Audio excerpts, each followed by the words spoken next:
Don't post all your life on social media if you're engaged in a car accident case. Even if it's not a lawsuit yet, if it's just a claim, the insurance company can hire someone to just look up your significant other's social media to find the pictures and videos of you. It doesn't have to be just yours. Anything that's on the internet of you is accessible to anyone who wants to go look it up. And everyone loves posting nowadays. It's just prevalent. So that's a whole insurance other companies are... episode, right?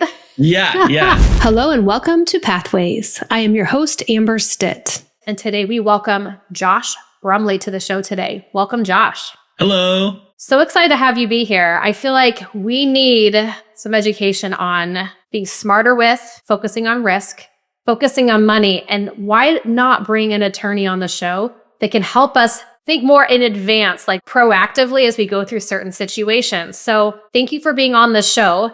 Can you explain to the audience what you do a day in the life of Josh Brumley in the practice of law?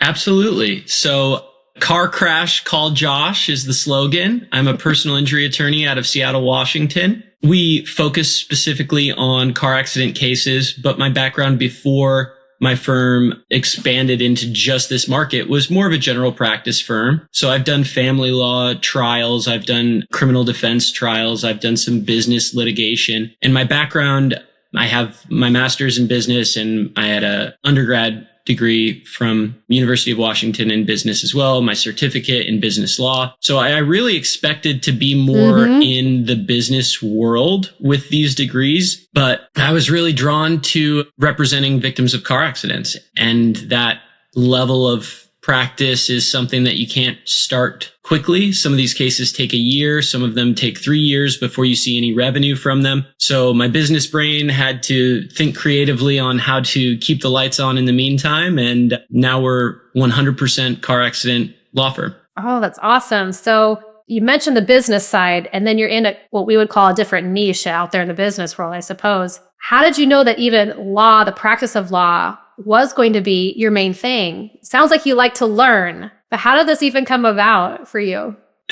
Well, I didn't grow up as someone who, I didn't expect to be a lawyer. That was not anything that I pre-planned out. I kind of was always just a business-minded kid. I was the kid in the neighborhood selling candy to the other kids and using that money to buy my own candy. And my mom encouraged that kind of entrepreneurial behavior in me from a young age. So I always expected that's where I was going to end up, is somewhere in the business world. And that's why I got my bachelor's degree in business management. But during my time in undergrad, I was raised by a single mom, and something kind of drew me at that time in my life to try to find my father. And I knew a bit about him. My mom knew more about him, obviously, and she kind of guided my search a little bit, and I ended up finding him, and he was a lawyer, and we started that relationship, and he encouraged me to not stop going to school at a time where I was really struggling to figure out what was next for me. And he encouraged me to continue undergrad. I finished undergrad and I said, well, what if I want to go to law school? And he said, I'd love for you to go to law school. And that's what I ended up doing. So at a really pivotal time in my life, he kind of, I don't want to say he showed up because I showed up in his life. I searched him out, but everything happens for a reason. And I think that's really what spurred me into the practice of law. See, I thought maybe you were already an attorney when you found him. And so that is very interesting. So the JD was not there at that point in time. No. He encouraged and helped to pay for my law school acceptance tests. And then, gosh. He was Very really, cool. really encouraging with my undergrad and my law school acceptance tests. And then he lived in Florida. I flew out there and met him a few times and talked with him a lot. And then when I got accepted into law school in Jacksonville, Florida, I called him up and I said, hey, I got this great scholarship opportunity based on my scores on my test. And he said, well, if you move to Florida, what would you need from me? And I said, well, room and board is up to me. I'll find a job. I'm not trying to live with you or anything crazy like that, but I would love for, it's not a full ride scholarship, if you could pay the difference for my tuition and pay for my books like you did in undergrad. And he said, I don't remember saying I was going to pay for your law school. And that was the beginning of the end of our relationship. So he was actually only in my life for a very brief moment, changed the trajectory of my life. And then it was back up to me to get through law school completely on my own without any support from him. So interesting. So that was a lot of courage. End to a happy middle story. Yeah. But it was, like I said, he's the catalyst for why I went to law school. And then when I was in law school for 3 years, I tried to reach out to him and he wasn't interested in that. And I just had to do it on my own. It takes a lot of courage to do that. And like you mentioned the word catalyst, maybe that is the catalyst for you to then push beyond what you were feeling. Maybe it was an obstacle to find your own way. And that's where we try to really work on pathways of different journeys on this podcast to help people learn from others to see like what's your path to getting to the next level. And it could take a couple different routes until you really know where you're supposed to be. And it might not be a straight line. And I think that's the beauty of it. And so thank you for sharing that story. Absolutely. And I like learning that you've gone in a few different routes in your practice of law to then wind up finding what you ultimately love, to show anybody listening today that it might take a little bit of time, but just keep working hard and going after it. And I feel like you have a lot of interesting, fun stories, especially with, just your practice in general.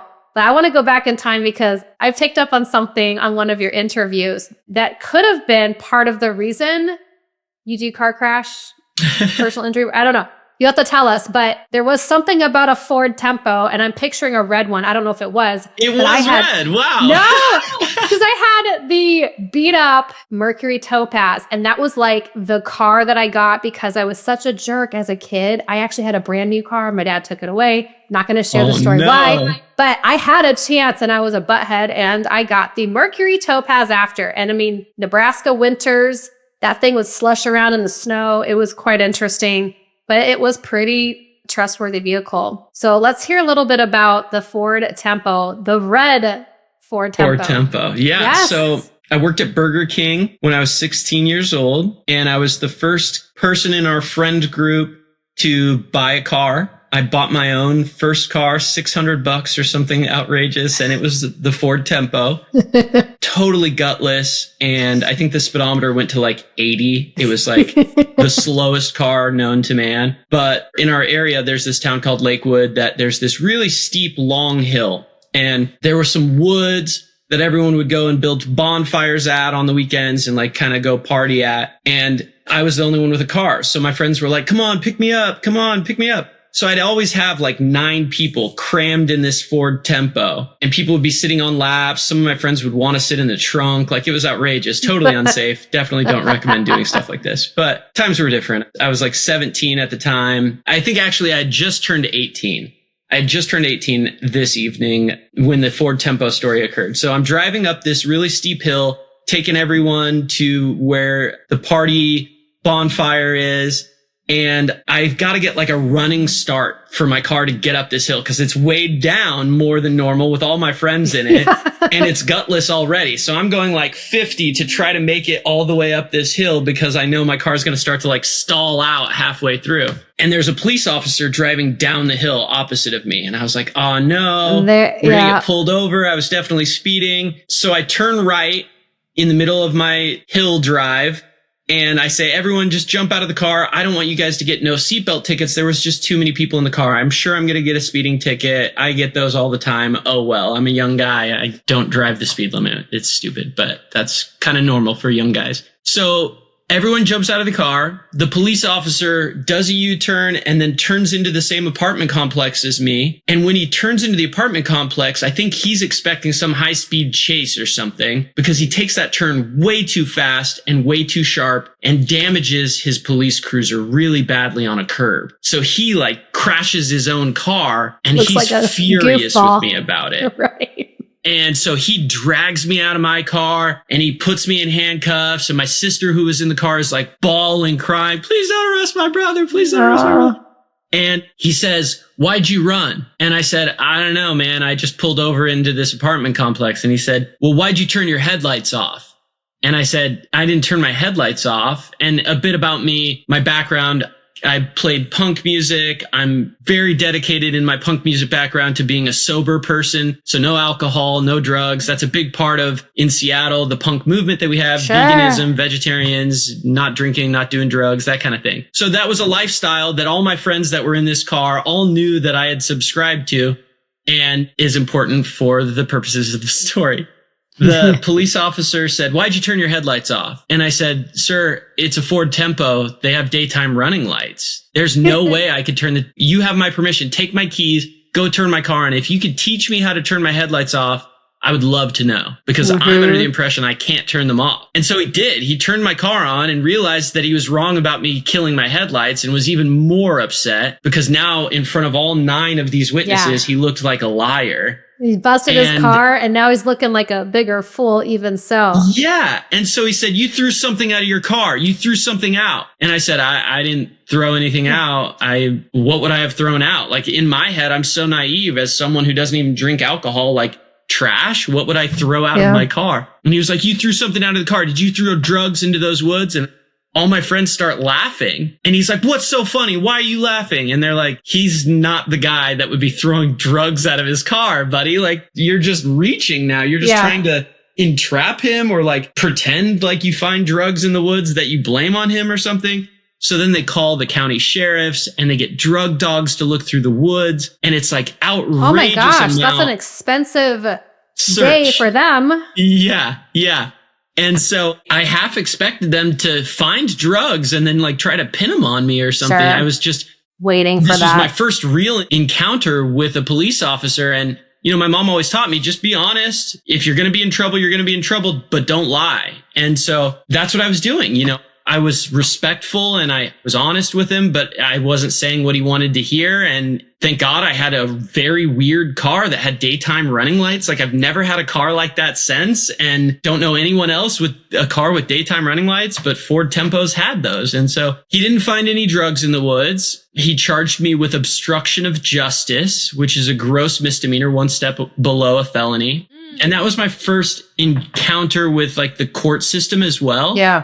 So I had to go to court, and I talked with an attorney who offered me a probation agreement, and no one really explained the process to me.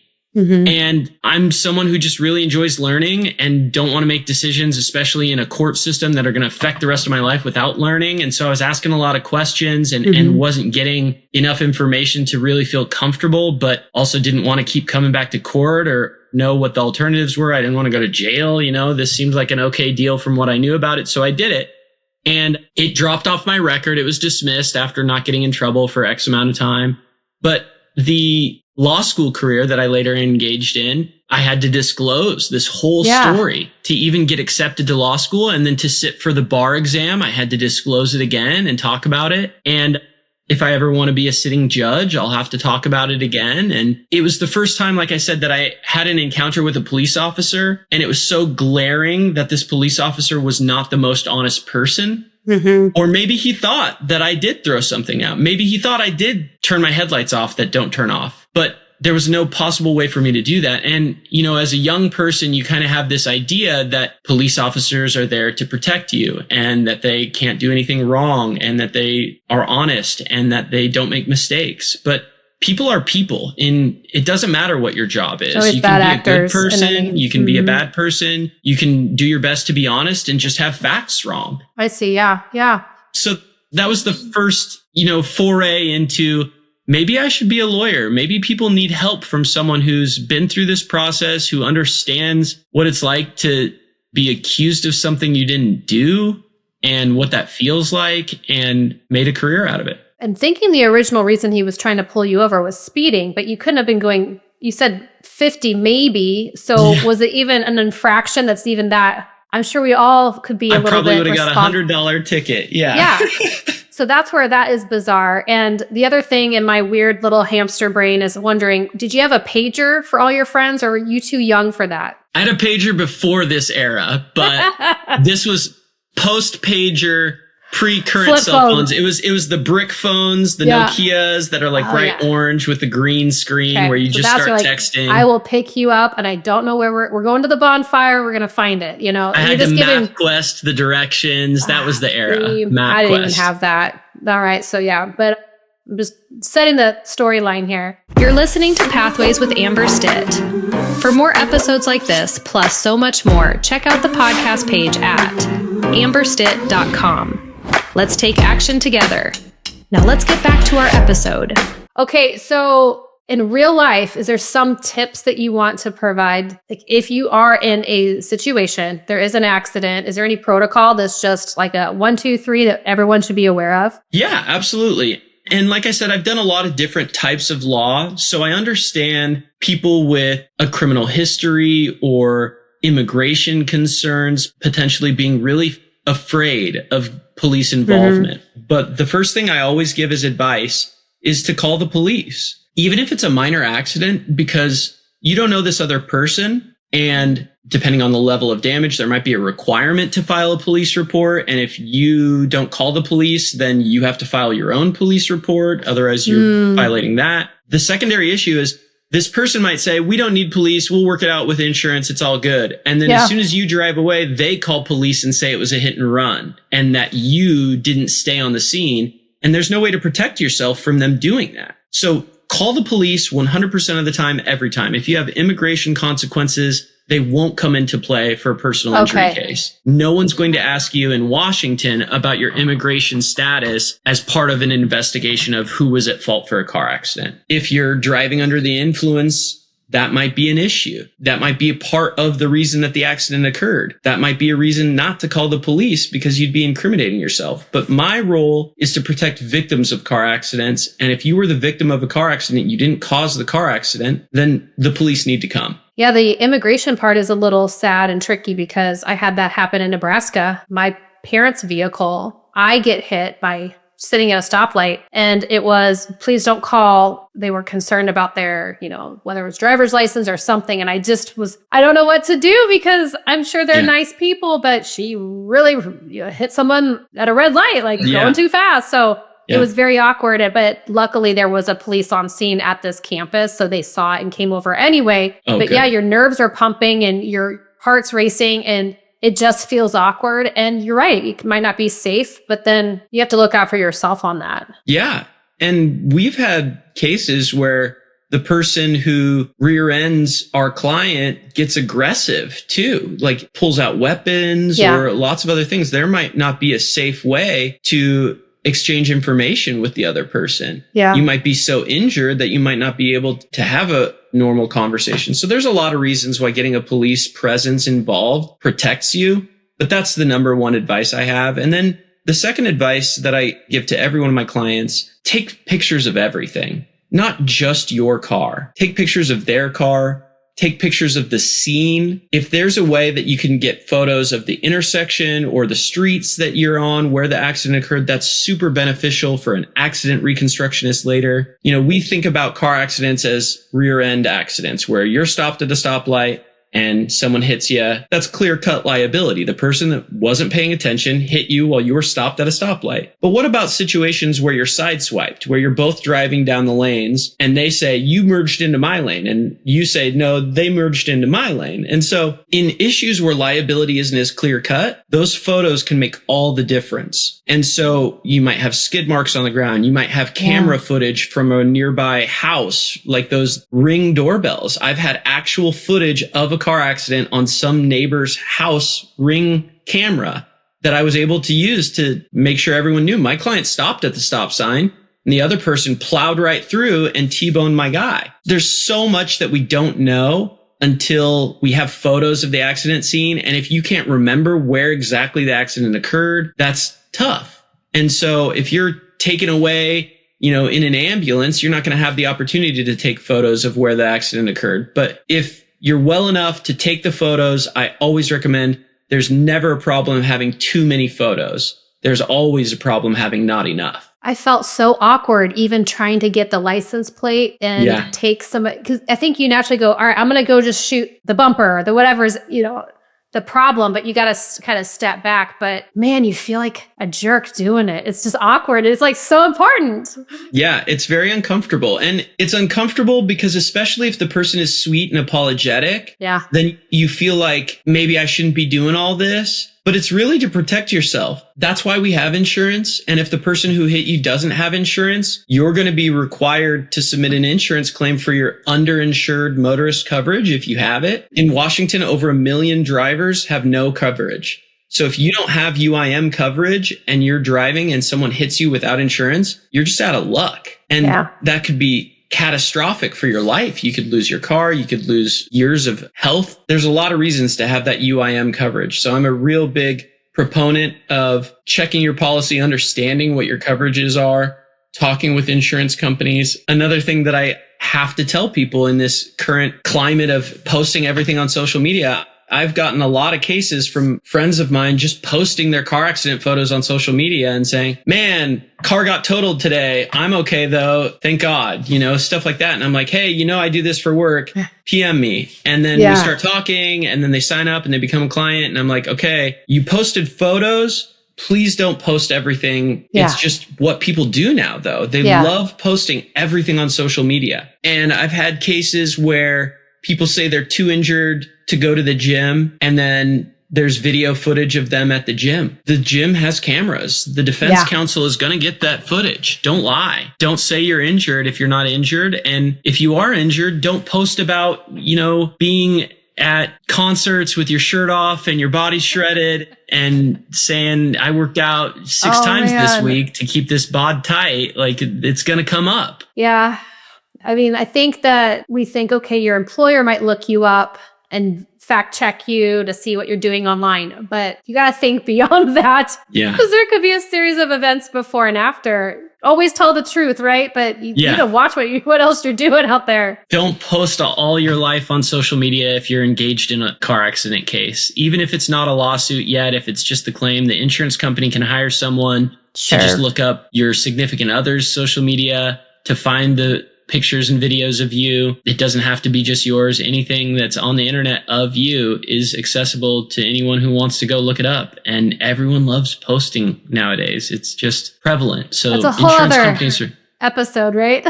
Yeah. Social media protection, I guess, is the third bit of advice. And then fourth, obviously, everyone does this, but I always encourage it right away, that you really want to see a medical professional right after the accident. Insurance companies will minimize the value of a claim based on how long it took you to go seek medical treatment. Interesting. So if you say, I was hurt, but I had to go to work that day and, then I didn't have a car, so it took me a while to get to the doctor. 2 weeks later, I'm in my first doctor's appointment. They're going to say, how do we know this was about the car accident and you didn't just pull your back mowing the lawn? Oh, sure. And there's no way for us to really defend against that other than, I guess you're going to have to depose my client and this is going to go into litigation and it's going to get more serious than it needed to because the client took that time and didn't get right into the doctor. The gaps in medical treatment are something that insurance companies frequently will attack to try to disprove injury. And we're successful overcoming those issues, but I prefer to not have them. I prefer to have a clear, perfectly put together with a bow on it case that says, give me every penny you've got. And that's what my clients deserve. And if they can help me by doing their part, then I can get them every penny that they deserve. We don't do the property casualty, homeowners, or auto in our practice, but really we talk to them about our clients, how important that is. You brought up a good point. There's 1 million people in the area Washington, that you are in. Yeah. So really just trying to take that proactive approach and really think about that, but then also retaining the right experts like yourself. It's interesting that sometimes people want to wing it when it comes to the most important things, but you have to have your counsel, your tax advisor, different attorneys for different things. It's so important, but also doing some of the steps ourselves to make things happen and take some accountability there. But look at what you're doing to help or not help the situation, that personal accountability too. So Absolutely. We're going to switch gears and talk about something new that's happened this year for you. And let's talk about how people can find you, but also your podcast and what you're sharing with others so that you can provide more information as time goes on. You're collecting a lot of interviews that are so interesting. Yeah. Can you share a little bit about that launch this year? Sure. So my podcast is called Ironmindpodcast, and it's ironmindpodcast.com. If anyone's interested in checking it out, we're on all the major platforms, YouTube, Spotify, all that. And the podcast is really based on personal injury and different experts in that world that can give really, I think, beneficial advice to other lawyers. I think a lot of lawyers dip their toe in personal injury without knowing enough about it to be super successful. And the personal injury attorneys that run, we call them mills. It's a firm that isn't dedicated to actually going to court. They just want to get clients in and out and they settle cases for less than their value, insurance companies actually really enjoy working with those firms because they pay less than what the claim is actually valued at. That's not good for the clients. That's not good for the business. And these companies only stay in business from churning out as quickly as possible the cases. And so I really want to encourage people in my industry to seek out experts, to take cases to court, to take cases to trial, to file the lawsuit, to not minimize what their clients deserve, to just get the case out the door. That's not good for our clients. It's not good for our industry. It's not good for our reputations as lawyers. And so talking to experts about different pitfalls in the industry. Yeah. And I think that people who are going through personal injury cases can also benefit from this information. It's really intricate in some of the episodes. You know, we're talking about certain case law and when it applies and stuff like that. But if you're like me and when you're involved in something that could be the difference between $10,000 and $100,000, it might be worth a listen, you know, to understand what makes a mediation beneficial, when you should do a mediation, what's arbitration, what are my rights for attorney's fees, all sorts of different great stuff. When is a visual aid a good component of a demand letter? So I've had tons of great experts talk on the show, experts that I use in my cases, experts that I've yet to use, but really excited to. And I think it's also got an entrepreneur benefit as well. So there's going to be scheduled a lot of different business type guests, people who have had struggles just growing a business and how they've managed people and what having employees is like on a large scale and how you grow a business from 0 employees to 500 employees.